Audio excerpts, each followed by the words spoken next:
Et on le disait, il y a eu d'autres marches dans les Maritimes à la mémoire de Chantel Moore.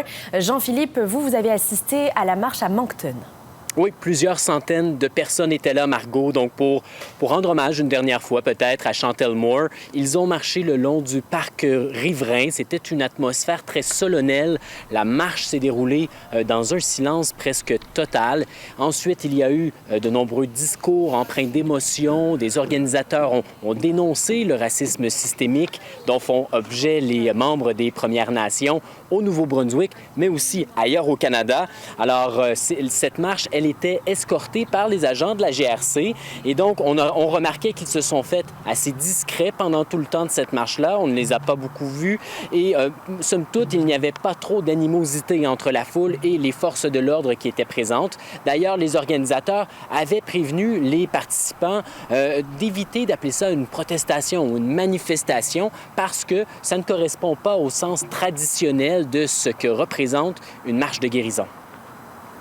Il faut qu'on parle ensemble pour dire qu'il faut faire des changements avec le système.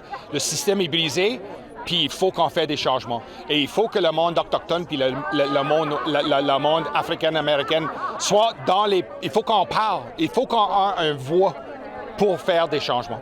On sait qu'il y a un problème au niveau de notre système judiciaire et puis la police fait partie de ce système-là aussi. Ça veut dire qu'il n'y a pas de problème systémique. Vraiment, je pense qu'on se met la tête un peu dans le sable et puis on doit l'adresser. Et des personnes se sont aussi rassemblées à Fredericton et à Halifax aujourd'hui. Oui, plusieurs centaines de personnes aussi à Fredericton qui ont marché silencieusement.